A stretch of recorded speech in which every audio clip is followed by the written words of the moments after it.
Welcome to this explainer. Today we're unpacking a fascinating blueprint for the future from a text that envisions a radical global paradigm shift for the 22nd century. It presents this deeply humanist perspective on how we tackle, well, pretty much the whole shebang, everything from war and poverty to the very concept of power itself. But consider this for a moment. What if the way we've been running the world for the last 2,000 years is fundamentally backwards? What if the very systems we think are keeping us safe are actually the things tearing us apart? Now, we're not here to declare this as the absolute, unquestionable truth, but the ideas presented in this text are incredibly thought-provoking. They actively challenge a ton of our conventional wisdom about how human civilization operates, and they offer a wildly different lens for looking at our future. Let's dive right in.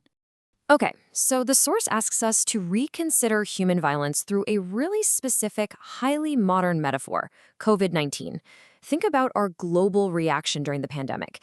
We didn't bomb the virus, right? We didn't declare war on it with hatred or vengeance. No, we rationally studied it. We took preventative measures, and we literally mobilized the entire planet to try and cure it.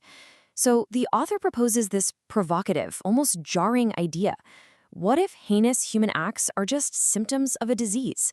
What if we're actually looking at a mental pandemic passed down for thousands of years? Why, the text asks, do we bomb human violence, dropping explosives on symptoms, but rationally study and cure biological viruses? It's a massive shift from treating humanity as inherently evil to viewing us as simply infected. To understand this unified cure, we'll follow the source's logical roadmap. We'll start by diagnosing a virus of the mind. From there, we'll redefine our concepts of power and peace. Then we'll tackle the true end of poverty, examine the science of giving, and finally, look at how all of this sparks the 22nd century awakening. All right, kicking things off with Section 1, a virus of the mind, diagnosing the pandemic of human violence. Because to fix the world, the text argues, we first have to accurately identify the disease that's tearing it apart. The text contrasts two fundamentally different approaches to injustice here, the old reaction versus what it calls the medical approach. You know, the old way is entirely fueled by vengeance. It treats human beings as inherently evil, responding to harm with immediate, violent retaliation. The medical approach, however, treats violence as a pathogen. It focuses on calm acceptance of the symptom, preventative measures to stop the spread, studying the root cause of the trauma, and ultimately healing the moral immune system of a society. The source uses the U.S. response to 9/11 to illustrate this point quite neutrally. It claims that launching retaliatory wars in Afghanistan and Iraq cost over 30,000 American lives, which is far more than the tragic attack itself, while failing to actually cure the root trauma or end global terrorism. Instead, the text argues, the old reaction just caused the disease to mutate and spread even further. And the specific virus keeping us trapped in this loop? It's what the text calls tit-for-tat morality. It defines this as a primitive transactional moral code. Basically, you hurt me, so I'll hurt you back, and I'll make sure it hurts way harder. We see this all the time, right? It starts on the playground with kids trading punches. But the text argues that this exact same immature mindset dominates international relations. It perpetuates endless cycles of global conflict because it dresses up retaliation and calls it justice. As long as both sides believe they're just evening the score, the virus keeps surviving and thriving.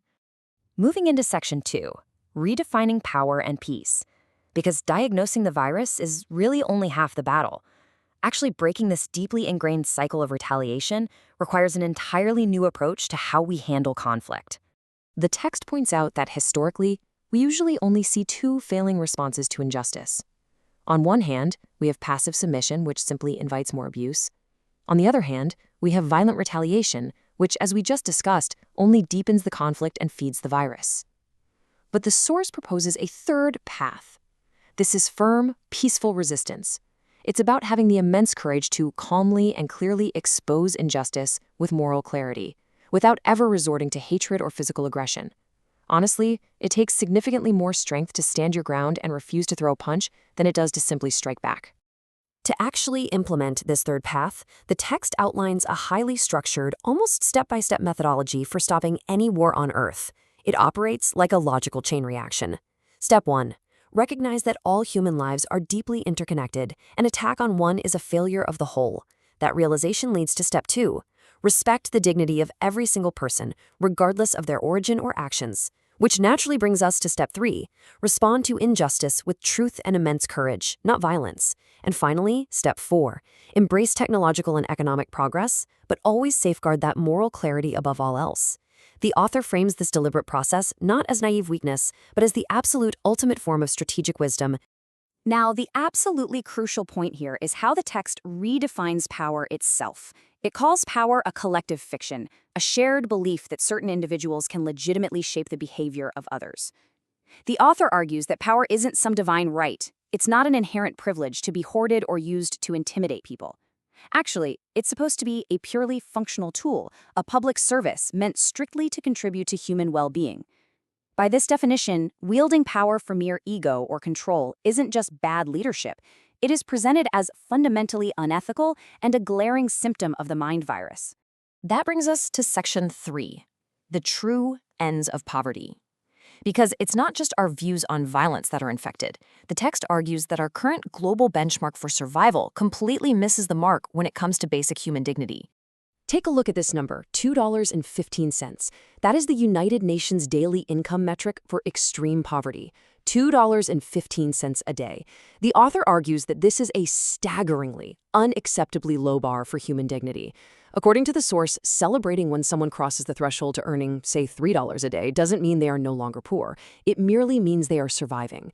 And a system where the vast majority of humanity is working tirelessly just to barely survive, well, that's a system that actively traps and suffocates the human spirit.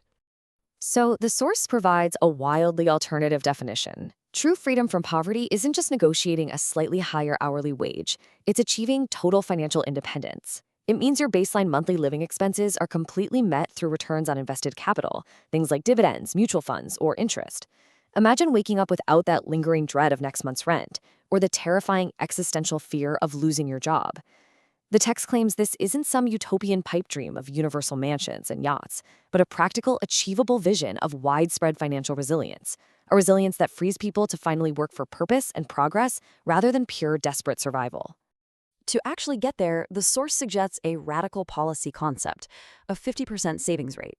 I know. Try telling that to our modern consumer habits, right? It sounds absolutely crazy at first glance. Half for mandatory savings, half for living expenses. But the text argues that if policymakers mandated this, or even if individuals simply disciplined themselves to save 50% of their income, it would trigger an unprecedented economic miracle. Yes, it requires a massive philosophical shift away from instant gratification and pleasure-seeking consumption. But the author claims this clarity would generate so much capital that the middle class could essentially live without financial fear, effectively wiping true poverty right off the map. Which leads us to Section 4, the science of giving. Because if we actually achieve this new level of societal wealth, we have to deeply examine the hidden, sometimes problematic, power dynamics in how we choose to give that wealth away. As Steve Jobs famously pointed out, in order to fail, there has to be a measurement system. And that's the glaring problem with most philanthropy. There is no rigorous measurement system. The text argues that for thousands of years, charity has been emotionally driven. We give because it makes us feel good in the moment, rather than scientifically tracking the long-term outcomes.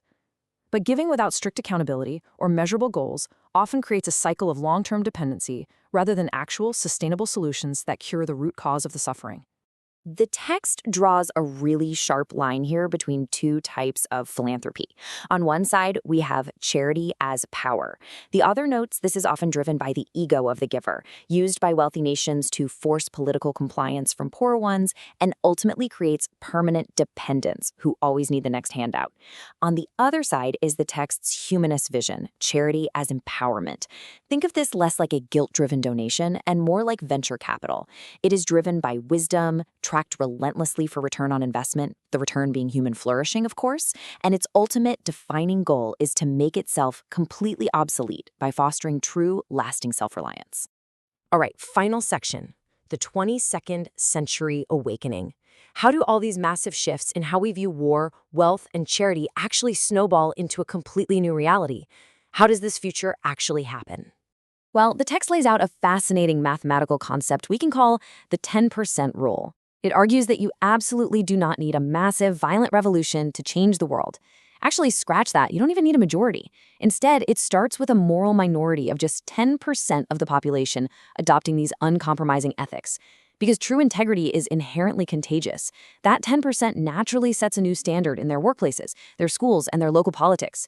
People want to follow strong, peaceful leaders, so that 10% inspires 20%, and then that 20% uplifts 50%.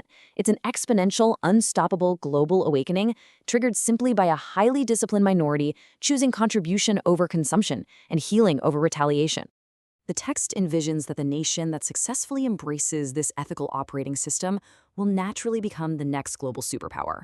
But crucially, it will look absolutely nothing like the empires of the past. Unlike the Romans, the British, or modern superpowers that have ruled the globe through fear, proxy wars, and military might, this new superpower will dominate through massive economic growth, sky-high savings rates, and unparalleled compassion. The source claims this future superpower will be deeply loved, deeply respected, and eagerly imitated by the rest of the world, rather than feared and resented. So, this explainer leaves us with a final, profound question straight from the source material. If this massive global paradigm shift requires only a dedicated 10% to start an unstoppable avalanche, where do you currently stand? Are you ready to be part of that 10% that actively cures the virus of the mind? It's a fantastic, challenging framework to reflect on, pushing us to look critically at our own daily choices, our own reactions to conflict, and our own financial discipline. Thanks so much for taking the time to explore this incredibly thought-provoking material with me.